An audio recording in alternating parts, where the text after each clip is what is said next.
बरकातुहू। वालेकुम अस्सलाम व रहमतुल्लाहि तआला व बरकातुहू। नहमदुहु व नसल्ली व नसल्लिमु अला रसूलिहिल करीम, अम्मा बाद। फ़ऊज़ु बिल्लाहि मिनश शैतानिर रजीम, बिस्मिल्लाहिर रहमानिर रहीम। इन्ना नहनु नज़्ज़लना ज़िक्रा व इन्ना लहू लहाफ़िज़ून। आमन्तु बिल्लाहि सदक़ल्लाहुल अज़ीम व सदक़ा रसूलुहुन नबियुल अमीनुल मतीनुल मोइनुल करीम व नहनु अला ज़ालिका लमिनश शाहिदीन व शाकिरीन वल्हम्दुलिल्लाहि रब्बिल आलमीन।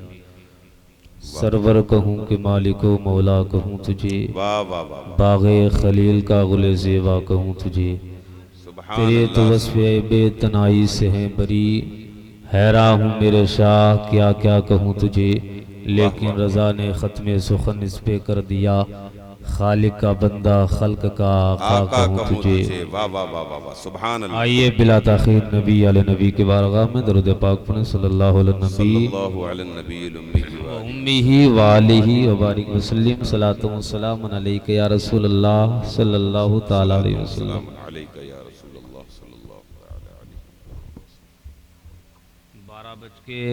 12:35 हो चुके हैं। पूरे जलसे की क़यादत फरमाने वाले हज़रत अल्लामा आफ़ताब रज़ा क़ादरी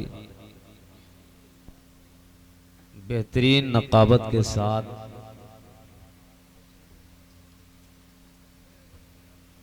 इस जलसे की कार्रवाई को यहाँ तक पहुँचाया। सदर इजलास हज़रत अल्लामा शहरोज़ रज़ा क़ादरी ने बेहतरीन कलाम सुनाया।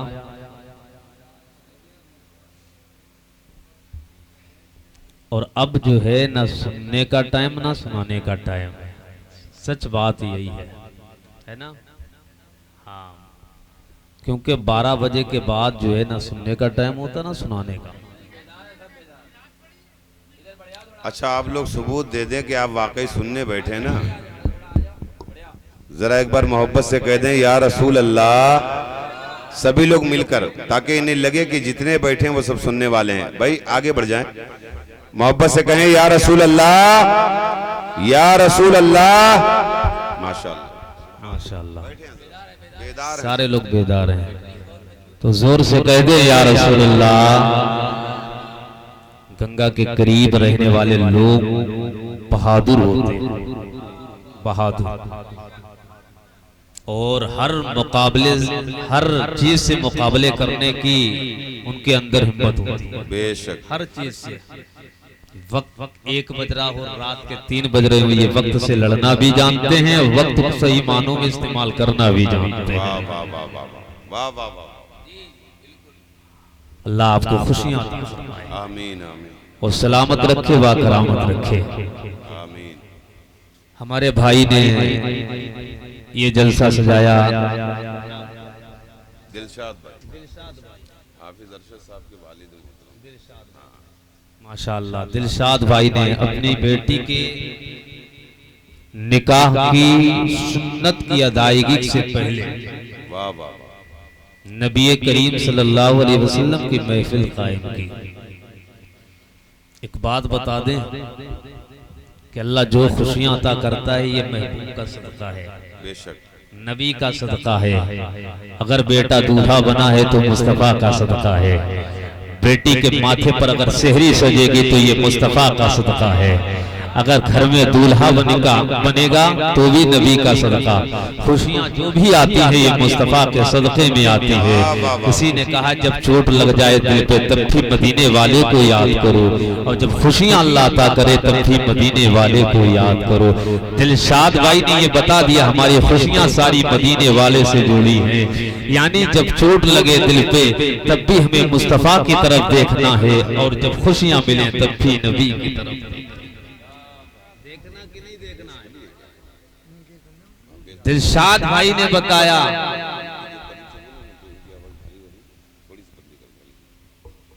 कि जीने की तरफ देख न मरने की तरफ देख, जब चोट लगे दिल पे तो मदीने की तरफ देख। क्या पेश करें जाना क्या चीज हमारी है, ये दिल भी तुम्हारा है ये जान भी तुम्हारी। वाह वाह वाह वाह वाह, ये दिल भी तुम्हारा है, ये जान भी तुम्हारी है, ये जान भी तुम्हारी है। और बड़े नसीब वाले हैं वो जो इस महफिल में आए हैं, जिनकी माओ ने दरूदे मुस्तफा सुनाते सुनाते दूध पिलाया होगा, वो मुस्तफा की महफिल में आज बैठा है। कुरान की आयतें पढ़ पढ़ कर सुनाई हैं, उन्हें दर्श दिया कि बेटे कोई महफिल में जाना ना जाना, जिनके सदक़े में कौनेन बनाए गए उनकी महफिल में जरूर जाना। मत देखना मकान किसका है, गली किसकी है, दरवाजा किसका है, रे जिक्र तो मदीने वाले का हो रहा है। बहुत अच्छा है, वाह वाह वाह वाह, सुभान अल्लाह सुभान अल्लाह। हम तो जिक्र नबी सुनने के लिए आए ना, जिक्र नबी सुनने के लिए। हाँ, हमारी जबान, दिल और ये आज़ा, ये सब कुछ नबी की तारीफ करने के लिए आए। बेशक बेशक, इनमें ज़बान तुम्हारे लिए, बदन में है जान तुम्हारे लिए, हम आए यहाँ तुम्हारे लिए, उठे भी वहाँ तुम्हारे लिए। वाह वाह वाह, हाँ बिल्कुल माशाल्लाह, बेशक बेशक, सुभान अल्लाह है। माशाअल्लाह, अल्लाह सलामत रखे।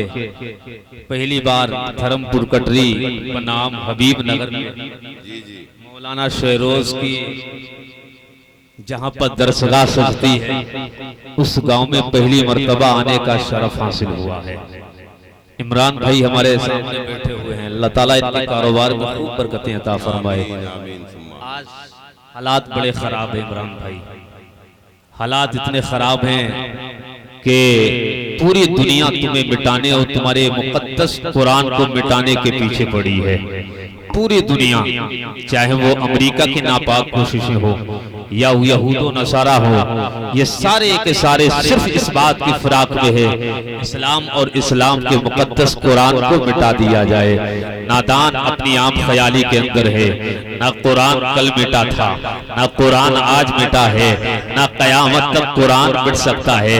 कितने आए चले गए कुरान को मिटाने वाले। कुरान कल भी था, आज भी कुरान है, कयामत तक ये कुरान बाकी रहेगा।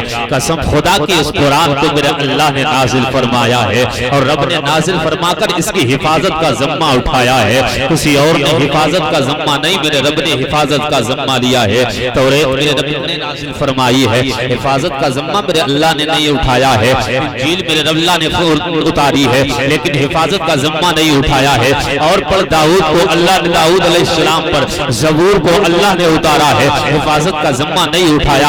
आप कुरान पर, कुरान की आयत में आया है, इन्ना नहनु नज़्ज़लना ज़िक्रा व इन्ना लहू लहाफ़िज़ून, हमने कुरान को नाजिल किया है, कुरान की हम ही हिफाजत करेंगे। ये दुनिया तुझे क्या मिटाएगी, कुरान को मिटाने वाले खुद मिट जाया करते हैं। एक लखनऊ से बंदर उठा था कुरान की कुछ आयतों को खारिज करने के लिए, अल्लाह ने उसे बदल कर रख दिया है। आज सूडन के अंदर एक बदबख्त ने कुरान को जलाने की नापाक कोशिश की है, कुरान जलाया।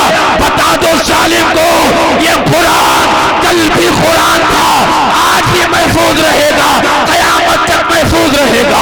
नादान, तुझे पता नहीं है हमारी कौम के 7 साल के बच्चों ने अपने सीनों को चुस्तान बना डाला है। दुनिया का जालिम कोई भी उठेगा कुरान में।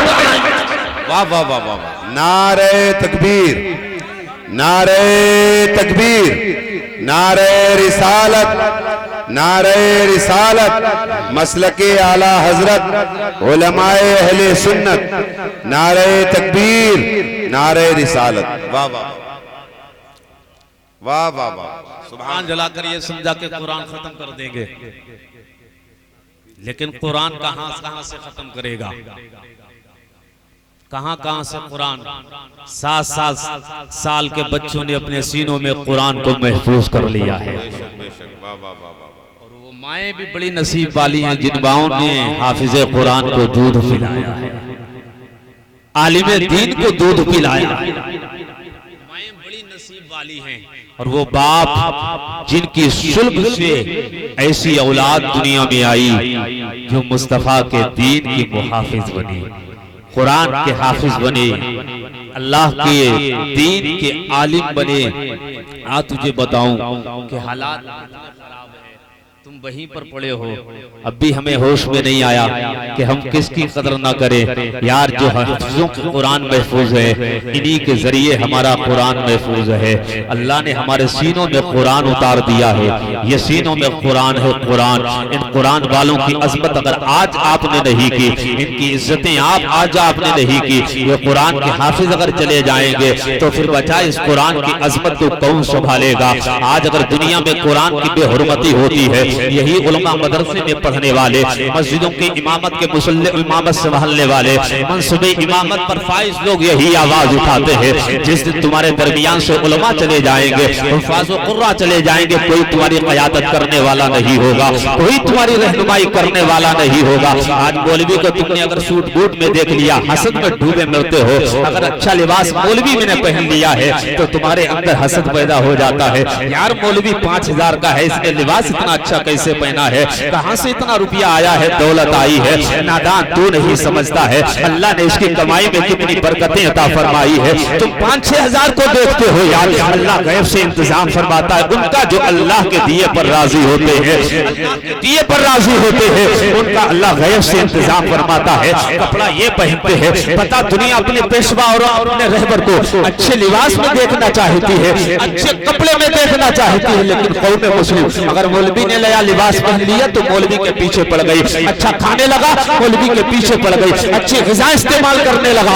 मौलवी के पीछे पड़ गई। यार ये मौलवी भी वही खाता है जो तू खाता है, इसको भी मेरा अल्लाह खिलाता है और तुझे भी मेरा अल्लाह खिलाता है।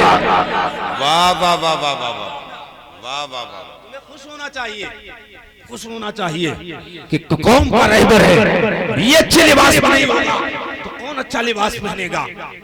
और रोना तब आता है जब कुछ लोग बातें करते हैं कि बहुत तनख्वाह दे रहे हैं, बहुत तनख्वाह दे रहे हैं। अभी हम तिरवा में गए थे और तिरवा में कुछ इमाम मेरे पास बैठे, उन लोगों ने मुझसे कहा कि यहाँ पर 5000, 6000, 7000, 8000 बमुश्किल तनख्वाह 8000, और 8000 देने के बाद भी समझते हैं कि हम बहुत कुछ दे रहे हैं, बहुत कुछ दे रहे हैं। 8000 ईमानदारी से बताइएगा मुझे, 8000 रुपया इस दौर में, महंगाई के दौर में 8000 रुपया का कुछ वजूद है। लीलन का कपड़ा पहनते हो ना, अभी एक सूट लीलन का लेने के लिए चले जाओ मार्केट में, 8000 का पूरा सूट तैयार, जूता सूता सारी चीजें 8000 में तैयार होंगी तो एक सूट में चलेंगे। अगर ईद आ गई और 5 बच्चे अगर हैं मौलवी के, तो बताओ कहां से लाएगा, कहां से लाएगा। आज भी ईसाइयों के पादरी के एक इशारे पर सारे ईसाई जमा, सारे ईसाई, और आज भी ईसाई अपने गिरजाघरों के अंदर माल जमा करते, उन्हें एतमाद है अपने पेशवाओं और मुक्तदा पर। हमारा एतमाद उठ गया, हम बेईमान ठहराने लगे और हम 5-6 हजार देकर बहुत बड़ी रकम समझने लगे। हमारे घरों के बच्चे चाय और टापी और ये लॉलीपॉप में उड़ा देते हैं 5-6 हजार, नहीं उड़ा देते, बताओ मुझे ईमानदारी से। और हम 5000 देकर क्या समझते हैं, और ये मौलवी साहब को बहुत दे रहे हैं, बहुत दे रहे हैं मौलवी साहब को। यार 5000 रुपए बहुत हुए, ईमानदारी से बताना, बहुत हुए 5000 रुपए। आज के दौर में 5000 रुपए घर के जो 4-5 बच्चे हैं यही उड़ा देते हैं, यही उड़ा रहे हैं 5000 रुपए। अब फिर बता, मौलवी का कलेजा देख, 5000 पर इमामत भी करता है, बच्चों को कुरान भी पढ़ा रहा है। अगर बेटी बीमार होती है तो जाकर कहते बेटी बीमार है, फिर वो अपना बिस्तर छोड़कर तेरे घर में आता है, फूंके डालता है। कोई बीमार होता है तब भी फूंके डालता है।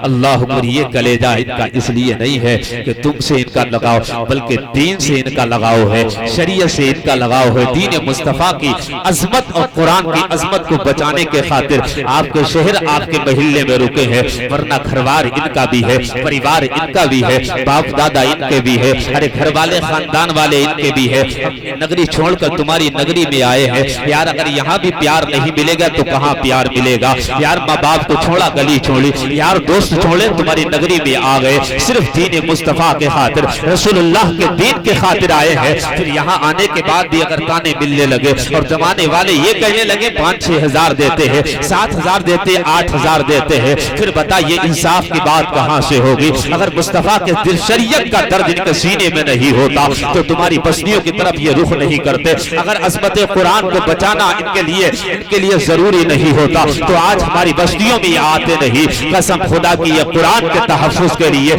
शरीयत के तहफ़्फ़ुज़ के लिए हमारी बस्तियों में आए हैं।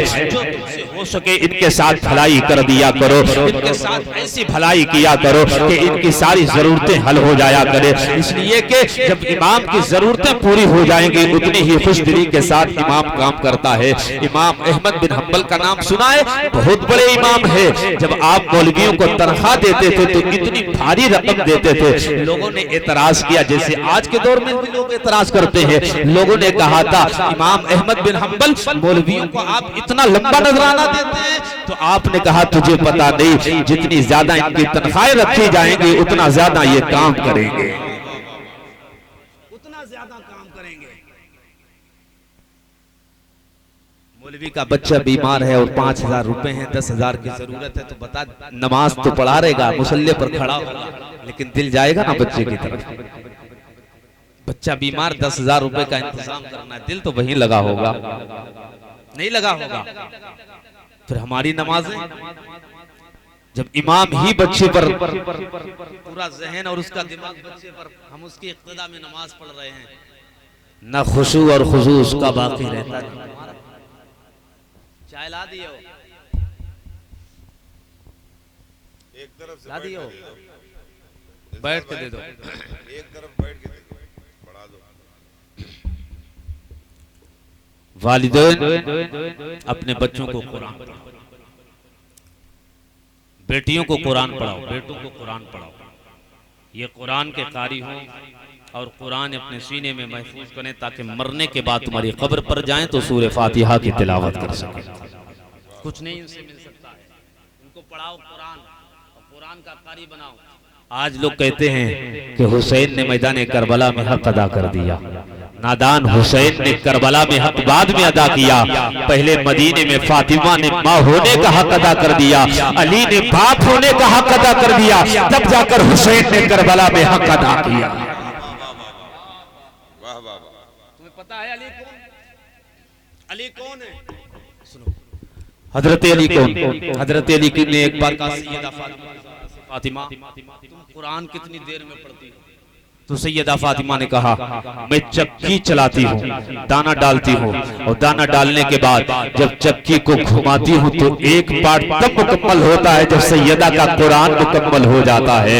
कहा अली तुम कितनी देर में कुरान पढ़ते हो? हजरत अली कहने लगे सैयदा फातिमा ज़हरा, मैं कुरान पढ़ता हूँ जब घोड़े के पायदान पर कदम रखता हूँ, दूसरा कदम बाद में मुकम्मल होता है, अली का कुरान पहले मुकम्मल हो जाता है। अल्लाह, जब बाप इतना कुरान पढ़ने वाला हो, माँ इतना कुरान पढ़ने वाली हो, तो करबला में नेज़े पर सरे हुसैन कुरान पढ़ दे तो इसमें हैरत की बात क्या है?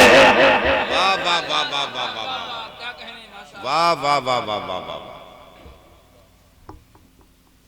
बहुत अच्छा है, वाह वाह वाह। हम रात दिन कुरान खोल के ना देखें, ना पढ़े कुरान और बच्चा कुरान पढ़ने वाला। हम शराब पिए, बच्चा शराबी ना बने। जुआ खेलें, बच्चा जुआरी ना बने। हम शराब पीते रहे, बच्चा शराबी ना हो। हम चोरियां करते रहे, बच्चा चोरी ना करे। है ना यही हमारे अंदर?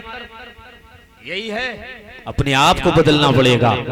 वालिदैन ठीक होना चाहिए, जब वालिदैन ठीक होते हैं तब जाकर औलाद ठीक होती है। इसलिए कि सबसे पहली दरसगाह घर बच्चे के लिए होती है। माँ होती है, बाप होता है। माँ को देखता है बच्चा, बाप को देखता है बच्चा। जब माँ बाप को देखकर उन्हीं से सीखता है। अच्छा बताओ, बच्चा कौन सी जबान बोलता है तुम्हारे घर में पैदा होता है? बच्चा वही बोलता है ना जो हम बोलते हैं, तुम बोलते हो। घर में जो माँ बाप बोलते हैं, भाई बहन बोलते हैं, वही बच्चा जबान उसकी फूटती है, वही बोलता है। जो सिखाते हो वही सीखता है। बोलना जानता नहीं, चलना जानता नहीं। आया दुनिया में नया नया, बोलना भी सिखाया तुमने। तुमने जो जबान दी वो जबान सीख ली, तुमने जो सिखाया वो जो सीख लिया। तुमने कुरान पढ़ाया तो कुरान पढ़ने लगा, तुमने गाना सिखाया गाना गाने लगा, नाच सिखाया तो नाचने लगा। ये किसने सिखाया? ये हमने सिखाया है। नाच सिखाते हैं तो बच्चा नाचने लगता, गाना सिखाते हैं बच्चा गाने लगता, डांस कराते कुछ लोग अपने बेटों को, और डांस कराते तो बच्चा डांस करने लगता। ये सिखाया किसने? नया नया बच्चा आया दुनिया में, उसने दुनिया नहीं देखी, बाजे नहीं देखे, ढोल ताशे नहीं देखे, देखा किसने? यार उसने सीखा कहां से? माँ से सीखा, बाप से सीखा। जो बाप ने सिखाया वही बच्चे ने सीखा, जो माँ ने सिखाया वही बच्चे ने सीखा। पता ये लगा जो माँ बाप करते हैं वही बच्चा करता है। बच्चा अगर माँ बाप को देखता है कुरान पढ़ते हैं तो बच्चा भी कुरान पढ़ने लगता है। माँ कुरान पढ़ती है तो बच्चा भी कुरान को छूता है। मैंने देखा वो बच्चे जो माँ जब कुरान पढ़ती है तो बच्चे करीब आते हैं, आने के बाद अपने हाथ को कुरान पर रखते हैं। जब माँ जब कुरान को चूमती है तो बच्चा भी कुरान चूमने लगता है। पता ये चल गया जो घर में माँ बाप करते हैं वही उसके बच्चे किया करते। नारे तकबीर, नारे रिसालत, मसलके आला हजरत, मसलके आला हजरत, अज़मते वालिदैन, अज़मते वालिदैन, नारे तकबीर, नारे रिसालत। सुभान अल्लाह। पाकिस्तान के बहुत बड़ी यूनिवर्सिटी, जल्दी जल्दी बात कर रहा हूँ, बहुत बड़ी यूनिवर्सिटी में एक बार इंटरव्यू हुआ और बच्चों की ज़हनी आजमाइश कि तुझे क्या बनना है। सारे टीचर एक बार जमा हुए और जमा होने के बाद सारे बच्चों को जमा किया और बच्चों से कहा बेटे तुझे क्या बनना। एक एक पूछते रहे। किसी बच्चे ने कहा मैं डॉक्टर बनूंगा, किसी बच्चे ने कहा मैं इंजीनियर बनूंगा, कोई बच्चा बोला मैं तबीब और हकीम बनूंगा, किसी ने कहा मैं मुल्क का फौजी बनूंगा, सिपाही, और मुल्क की सरहदों पर हिफाजत करूंगा। अल्लाह अकबर। एक बच्चा आगे बढ़ा, उस बच्चे से जब टीचर ने कहा तुझे क्या बनना तो उस बच्चे ने कहा था मैं सहाबी रसूल बनूंगा। अल्लाह। बच्चे ने जिस सहाबी का, तुम जानते हो यार सहाबी कौन होता है? रसूलुल्लाह के जमाने में जिसने रसूलुल्लाह के ईमान के साथ रसूल से मुलाकात की हो और ईमान ही के साथ दुनिया से गया, वो सहाबी होता है। बच्चा तो बच्चा, उसे पता क्या अब रसूलुल्लाह का जमाना नहीं है, अब सहाबी कौन हो सकता है? यार बच्चे ने कहा मैं सहाबी बनूंगा। टीचर ने कहा बच्चे करीब आ जा। जैसे ही बच्चे को करीब बुलाकर टीचर ने कहा बच्चे बता तो सही, इसमें कुछ राज की बात मालूम होती है। तू सहाबी बनना चाहता है, कहाँ कौन तुझे बताया है सहाबी बनेगा? बच्चे ने कहा था मैं छोटा था मेरी माँ मुझे गोद में उठाती, कभी कुरान की तिलावत करती, कभी मुस्तफा पर दरूद पढ़ते पढ़ते मुझे दूध पिलाया करती है। अल्लाह। माँ का आलम यह है जब मुझे सुलाती थी तो गाने नहीं सुनाती थी, जब मुझे सुलाती थी तो गाने और डांस की पार्टियां बताकर नहीं, किसी दुनिया के फिल्म स्टार हीरो की कहानी नहीं सुनाती थी। कभी मदीने के अबू बकर की कहानी सुनाती थी, कभी उमर की कहानी सुनाती थी, कभी उस्मान गनी की कहानी सुनाती थी, कभी मौला अली की कहानी सुनाती थी, कभी हजरत अबू हुरैरा की कहानी सुनाती थी, कभी साद बिन अबी वक्कास की कहानी सुनाती थी, कभी हजरत अब्दुल्ला इब्न अब्बास की कहानी सुनाती थी, कभी हुसैन का तस्करा होता था, कभी आका हसन का तस्करा होता था। अल्लाह अकबर। बच्चे ने कहा जब मेरी माँ कहती था ये सहाबी थे तो मेरे दिल ने ख्याल किया और मेरा दिल फैसला उसी वक्त कर चुका था, आगे चलकर कुछ बने ना बने लेकिन सहाबी रसूल जरूर बनना है। अल्लाह अकबर। जब बच्चे ने इतना कहा है, आवाज पर जब उस्ताद ने करीब किया, बच्चे को चूम लिया, चूमने के बाद सीने से लगाया। अल्लाह अकबर। ये कहां से सीख कर बच्चा आया था जब सहाबी बनूंगा? किसने पढ़ाया था? कौन दर्श दिया था? ये माँ से दर्श लेकर आया था। यही बच्चा बढ़ता रहा यहाँ तक के जवान हो गया। यही बच्चा जब जवान हुआ और जवानी के बाद जब अपनी मंजिल को पहुंचा और इसके मुस्तफा के इसने ऐसे दुनिया को रस खोल कर पिलाए हैं कि इसी बच्चे ने जवान होने के बाद, इसी बच्चे ने दुनिया के सामने आने के बाद कहा था कि मोहम्मद से वफा तूने तो हम तेरे हैं, ये जहां चीज है क्या लो हो कलम तेरे हैं। इसी बच्चे को मुझे और नहीं कहा जाता है बल्कि दुनिया डॉक्टर इकबाल के नाम से जानती है। सुभान अल्लाह, सुभान अल्लाह। बेशक बहुत खूब हजरत, बहुत खूब। भैया आवाज खोल, नाराज हो गए। हेलो माँ बाप पहली दरसगाह क्या है? पहली दरसगाह माँ बाप, पहली दरसगाह। और जिनकी माओ ने गाने सुनाए अपने बच्चों, वो बच्चे गाना सुनाया जाता तब खामोश होते हैं। और जिन माओ ने कुरान सुनाया होता है तो कुरान पढ़ा जाता है, बच्चे खामोश हो जाते हैं। कुरान पढ़ा जाता है, बच्चे खामोश हो जाते हैं। कहा गया कि माहौल का असर नहीं होता। कुछ लोग कहते हैं माहौल का असर नहीं होता, हमारी बेटी बड़ी नेक है, बेटा बड़ा नेक है। जहन अपना अपना, दिमाग अपना अपना। माहौल का असर होता है, माहौल का असर होता है। अमरीकियों ने, कुछ मुहक्किकीन थे अमरीकी, और उन्होंने इस बात को लिया कि देखें माहौल का असर होता कि नहीं होता। तो उन्होंने 30 औरतें ऐसी बुलाई जो हामिला थी, जिनके पेट में बच्चे थे, अभी दुनिया में भी नहीं आए थे, दुनिया में भी नहीं आए थे। वो माए तवज्जो करें, जिनके पेट में बच्चे हैं वो कुरान नहीं पढ़कर बल्कि गाने और सुना करती हैं, जो डांस की पार्टी किया करती हैं। जिनके पेट में बच्चे हैं वो कुरान की तिलावत किया करे। इसलिए ये मत समझो कि बच्चा नहीं सुनता है, वो तेरी कुरान की आवाज तिलावत सुनता है। तो अगर नात पढ़ेगी तो नात सुनेगा, तकरीर बयान करेगी तो वो सुनेगा। और इसी तरह अगर गाना सुना तो ये गाना और बेहयाई जो करेगी ये बच्चा सब कुछ जानता है। वो 30 औरतें जमा की, जमा करने के बाद 15 औरतें एक तरफ रखी और 15 औरतों को एक तरफ रखा। 15 औरतें वहां रखी हजरत जहां पर गाना बजाना शुरू कर दिया, और 15 औरतें उधर रखते, उधर माहौल का कुरान पढ़ने का और कुरान पढ़ाने का। अल्लाह अकबर। 15 औरतें उधर जी रही है, 15 औरतें इधर जी रही हैं। और ऐसी ऐसी औरतें नहीं, हमल वाली औरतें हैं, हामिला औरतें हैं, जिनकी माओ के पेट में बच्चे हैं। वो माएँ 15 इधर हैं, 15 इधर है। इधर गाना बजता है, उधर कुरान की तिलावत होती है, इधर अल्लाह का जिक्र होता है, उधर बेहयाई होती है। दोनों बच्चे, दोनों गिरोह की माओ के बच्चे जब दुनिया में पैदा हुए हैं, वो कुरान वाले बच्चे भी पैदा हुए, गाने वाले बच्चे भी पैदा हुए हैं। 15 ये बच्चे दुनिया में जाहिर हुए, 15 वो बच्चे दुनिया में जाहिर हुए। अल्लाह अकबर। 15 दूनी 30 बच्चे आ चुके हैं। अब 30 बच्चे का मामला अलग अलग है, जहन अलग अलग है। जो असर कबूल किया था दुनिया में जाहिर होगा। बच्चे जब पैदा होते हैं तो रोया करते हैं, बच्चे रोते हैं, चीखते हैं, चिल्लाते हैं। बच्चे जब बचपने में रोते हैं तो कोई उन्हें लोरियां देकर चुप कराता है, कोई किसी आवाज में चुप कराता है, कोई गाना सुनाकर चुप कराता है, कोई मोबाइल बजाकर चुप कराता है। ये अपने अपने तरीके, अपने अपने तर्ज से इंसान, अपनी माएँ अपने अपने बच्चों को अपने अपने तरीके पर चुप कराती है। लेकिन मुहक्किकीन ने तजज़िया किया और तजुर्बा करने के बाद उसने देखा वो बच्चे जब रोते हैं जो कुरान के माहौल में पड़े हैं, कुरान की तिलावत के माहौल में पड़े हैं, वो बच्चे जब रोते हैं तो गाना सुनाया जाता है, चुप नहीं होते हैं, गाना सुनते हैं, खामोश नहीं होते हैं। और जैसे ही कुरान की तिलावत होती है बच्चे खामोश हो जाते हैं। अल्लाह अकबर। और वो बच्चे जो गाना सुनने के माहौल में पैदा हुए हैं, जब वो रोते हैं, कुरान पढ़ा जाता है, बच्चे खामोश नहीं होते हैं। मुहक्किकीन ने कहा था, अरे जब माँ के पेट के अंदर बच्चे माहौल को असर कबूल करते हैं तो दुनिया में हालात का असर कैसे कबूल? सुभान अल्लाह, सुभान अल्लाह। बेशक बेशक, बहुत खूब हजरत, बहुत खूब। माँ के पेट में होते हैं तब भी असर कबूल, और जब माहौल के अंदर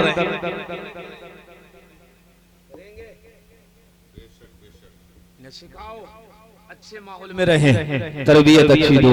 मेरे आका हुसैन मैदान करबला में जो तरबियत पाई ना था अली और फातिमा की, उसी तरबियत का नतीजा था कि कभी बेटे को दे रहे थे तब भी सब्र कर रहे थे, कभी भाई को दे रहे थे तब भी सब्र कर रहे थे, कभी कासिम की जवानी लुट रही थी तब भी सब्र कर रहे थे। यार मदीना छोड़ना कोई आसान काम नहीं है। जो लोग मदीना जाते हैं उनसे पूछो, मदीना जाना तो आसान है लेकिन छोड़ना बड़ा मुश्किल है। मदीना जब छूटता है तो हर हाजी की आंख में आंसू आ जाते हैं। सरकार का दयार पता नहीं अब देखने को मिलेगा या नहीं मिलेगा। अल्लाह का मेरे हुसैन ने इसे कुरान को बचाने के लिए, दीन को बचाने के लिए मेरे हुसैन ने मदीना छोड़ा है। जब मदीने में आखिरी रात मेरे हुसैन पर आई आई है। अल्लाह वो आखिरी रात कितनी रंज गम वाली रात थी, कितनी मुसीबत वाली मेरे हुसैन पर रात थी। लेकिन याद रखो यार, ये तरबियत का नतीजा था मेरे हुसैन की। मेरे हुसैन की तरबियत कायनात के अंदर सबसे बेहतरीन औरत सैयदा फातिमा ज़हरा ने की है। और कायनात के अंदर सबसे अच्छे इंसान के नवासे का नाम हुसैन है। और नवासे ने जो नाना ने नवासे की तरबियत की है, फातिमा ने जो तरबियत की है, अली ने जो तरबियत की है, उसी तरबियत का नतीजा है तो हुसैन मैदान करबला में जाने के लिए तैयार है। अल्लाह अकबर। नाना का मजार मदीने में है, फातिमा का मजार मदीने में है, और फिर कौन मदीने से प्यार नहीं करता है। अल्लाह अकबर। मेरे हुसैन पर वो आखिरी रात जब आई है, मेरे हुसैन ने अब फैसला किया मदीने में रहकर मदीने में रहना है या यहाँ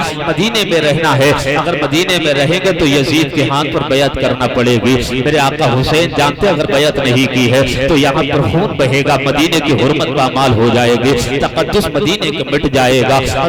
मेरे हुसैन ने उस आखिरी रात में घर में जाने के बाद सबको जमा किया, इकट्ठा किया। किसी घर में कोई चिराग नहीं जल रहा था, एक घर का एक चिराग था, आका हुसैन के घर का चिराग था। मेरे नबी के घर नवासों के घर चिराग जल रहा था। रात का तकरीबन आखिरी पहर था। हुसैन अब्बास से कह रहे थे तैयारियां करो, लिस्ट तैयार करो, करबला वालों में किसे किसे जाना है। गैबी तौर पर अल्लाह ने लिस्ट अता फरमाई थी कि किसे करबला का मुसाफिर बनना है, कौन करबला जाना है मदीना छोड़कर। अल्लाह अकबर। आका हुसैन ने कहा गाजी अब्बास तैयार करो, लिस्ट नाम लिखो किसे जाना है। अल्लाह अकबर। आका हुसैन पर वो रात कितनी गमगीन रात होगी जो आखिरी रात मदीने में होगी। और हुसैन कौन यार, हाजी तो चंद दिन के लिए मदीने में जाता है, फिर पलटता है तो आंखों से आंसू बरसते हैं, रोता है हाजी यार एक महीने के बाद। लेकिन आका हुसैन का बचपना मदीने की गलियों में गुजरा है, जवानी मदीने की गलियों में हुसैन की गुजरी है। अल्लाह पर 56 साल के मेरे हुसैन इसी मदीने की गली में हुए हैं। 56 साल के बाद आका हुसैन अब मदीना छोड़ने के लिए तैयार है। नाना के दीन की अगर बात नहीं होती, मुस्तफा के शरीयत बचाने की बात नहीं होती, कुरान के तकद्दुस और असमत बचाने की बात नहीं होती, आका हुसैन मदीना छोड़कर कभी नहीं जाते, सरकार का रोजा छोड़कर कभी नहीं जाते। अल्लाह पर रात में तैयारियां होने लगी, आका हुसैन चलने लगे मज़ारे मुस्तफा की तरफ कि आखिरी रात है, चलो मुस्तफा के रोजे पर हाजिरी देकर आ जाए। अगर तुम्हें पता हो यार इस गांव में अब दोबारा आना नहीं होगा तो गांव को पलट पलट कर देखोगे, कभी उन गलियों को देखोगे जिन गलियों में आप घूमा करते हैं, जहां पर आपने बचपने में खेल खेला था, जिंदगी गुजारी थी, जवानी में अय्याम गुजारे थे, जहां पर आप मैच खेला करते, क्रिकेट खेला करते हैं, जहां पर आप नहाया करते हैं, इस तालाब को मुड़ मुड़ कर देखेंगे। अल्लाह अकबर। आपको इस माना कर मैंने तो ये भी देखा जब इंसान प्रदेश में 2 साल के लिए जाता है तब तो गांव को बड़ी हसरत के साथ देखता है, इससे मिलता है उससे मिलता है, पापा मैं जा रहा हूँ, भाई मैं जा रहा हूँ, चच्ची मैं जा रहा हूँ, मेरे लिए दुआ करे, आंख में आंसू आते हैं। हुसैन हमेशा हमेश के लिए जा रहे हैं, 1-2 साल के लिए जाना नहीं है, हमेशा हमेश के लिए मेरा हुसैन मदीना छोड़ रहा है। अल्लाह को मेरे हुसैन रात की तन्हाई में बोझल कदमों से चले हैं, आंख में आंसू दिल में दर्द है। मुस्तफा का मजार करीब आया है, नाना के मजार पर आने के बाद आका हुसैन ने कहा था या रसूल अल्लाह क्या करूं, मदीना छोड़ना अब दिल गवारा नहीं करता है, लेकिन आपके उम्मत के लोगों ने, आपका बज़ाहिर कलमा पढ़ने वाले लोगों ने मजबूर कर दिया है, अब मदीना छोड़ने के बगैर कोई चारा नहीं। मैं नहीं चाहता हूँ आपका आका, मैं नहीं चाहता हूँ यहाँ मदीने में खून बहे, यहाँ खून बहे, यहाँ मदीने का तकद्दुस पामाल किया जाए। अल्लाह पर आखिरी रात मेरे ऊपर आई है। अल्लाह पर वो भी नवासा कैसा मुस्तफा के दरबार में रो रहा। सरकार अलैहिस्सलाम जिसके लिए दुआएं करते थे, जब पैदा हुए थे मेरे नबी अलैहिस्सलाम के बारगाह में जिब्रील आए थे, आने के बाद कहा था जिब्रील ने या रसूल अल्लाह ये आपका नवासा मैदान करबला में शहीद कर दिया जाएगा। मेरे आका ने बतौर निशानी मिट्टी उठाई थी, उम्मे सलमा के हवाले करने के बाद कहा था इसको हिफाजत से रख लो, जिस दिन करबला की धरती पर मेरा बेटा शहीद कर दिया जाएगा उस दिन ये मिट्टी सुर्खी में तब्दील हो जाएगी। मेरे आका नवासे हुसैन से इतना प्यार करते हैं, कभी मस्जिद में आप आते हैं और पुश्त पर बैठ जाते हैं, मेरे आका सजदा तबील फरमा देते हैं। अल्लाह को कभी आपको आता देखते हैं तो मिंबर से उतरकर हुसैन को उठाते हैं। अल्लाह पर हुसैन से इतना प्यार है, आका फरमाते हुसैन इन्नी वाना मिनल हुसैन, हुसैन मुझसे है मैं हुसैन से हूँ। अल्लाह पर एक बार हुसैन रोए हैं, जैसे ही हुसैन रोए मेरे आका का गुजर सैयदा फातिमा ज़हरा के मकान के करीब से हुआ, मेरे आका ठहर गए, ठहरने के बाद सैयदा के घर में गए, घर में जाने के बाद कहा बेटी कौन रो रहा, कहा हुसैन रो रहे थे। मेरे आका फरमाते हैं बेटी हुसैन को रोने ना दिया करो, हुसैन रोता है तो मेरा दिल फटता है। तुम्हें पता नहीं मेरे आका की निगाह वहां देख रही थी, मेरे आका देख रहे थे कि 56 साल के बाद मेरा बेटा मैदान करबला में शहीद कर दिया जाएगा। अल्लाह को मेरे आका की बारगाह में हुसैन जब रो रहे हैं और कह रहे हैं आका कोई शिकवा नहीं है, कोई शिकायत नहीं है, कोई शिकवा करने के लिए नहीं आया हूँ, बस नवासा आपकी बारगाह में इसलिए हाजिर आया है कि आपसे दुआएं ले सके। मुसीबत का वक्त आ रहा है, मुसीबत की घड़ी आ रही है, आजमाइश का वक्त आने वाला है। करबला का मैदान होगा जहां अली अकबर का लाशा भी पड़ा होगा, अली असगर का लाशा भी पड़ा होगा, कभी कासिम की जवानी लुट रही होगी, कभी अब्बास अलमबरदार के बाजू कलम कर लिए जाएंगे। अल्लाह अकबर, ऐसी मुसीबत की घड़ी पे, आजमाइश की घड़ी पे बस अल्लाह से दुआ कर दो अल्लाह हुसैन को सब्र अता फरमा दे। नाना इसीलिए आपकी मजार पर आया हूँ। अल्लाह अकबर, जब नवासे रसूल हुसैन जब मुस्तफा के मजार पर रो रहे होंगे तो सरकार अलैहिस्सलाम के दिल पे क्या गुजर रही होगी। वो भी नाना ऐसा जो रोना गवारा नहीं करता था। फिर उसके बाद आका हुसैन मुस्तफा के मजार को सलाम किया है, करने के बाद अब माँ की तरफ चले हैं जहाँ माँ की कब्र है। जानते हो माँ की कब्र कहाँ है? जन्नतुल बकी में माँ की कब्र है। जन्नतुल बकी ये सहाबा का मदफन है, सहाबा किराम की वहीं पर कब्रें हैं। यहाँ पर जन्नती लोग अपनी अपनी कब्रों में आराम से सो रहे हैं। सैयदा तैयबा ताहिरा फातिमा ज़हरा की कब्र पर आए हैं। 56 साल का एक बेटा रात की तन्हाई में अपनी माँ की कब्र पर खड़ा हो गया, खड़ा होकर कहता है माँ बस दुआ कर दे, आज बेटा इम्तिहान में जाने वाला है। मैं जानता हूँ जिस माँ की दुआएं साथ बेटे के नहीं होती है वो बेटे हर मैदान में फेल हो जाते हैं। माँ तेरे दुपट्टे की जरूरत है, तेरे आंचल की जरूरत है, अगर तूने दुआएं दे दी तो हर इम्तिहान में तेरा बेटा कामयाब होता हुआ नजर आएगा। अल्लाह अकबर। इसके बाद आपने आखिरी सलाम किया, फिर पलट कर आए हैं। सारे लोगों की तैयारियां शुरू हो गई हैं, थोड़ी देर और बर्दाश्त करें इसलिए कि टाइम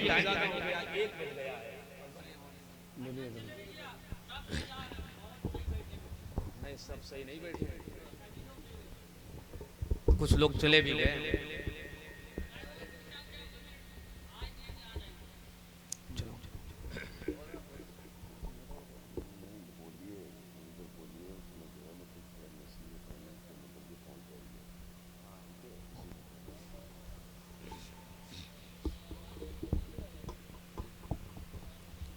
मेरे हुसैन ने आखिरी सलाम किया माँ और घर में आए। घर में आने के बाद आपने तैयारी का हुक्म दिया, सारे लोग तैयार हो गए। और बताने का मकसद ये है कि हजरत अली और फातिमा और मेरे आका ने हुसैन की ऐसी तरबियत की कि मैदान करबला में हुसैन है। जब मैदान करबला में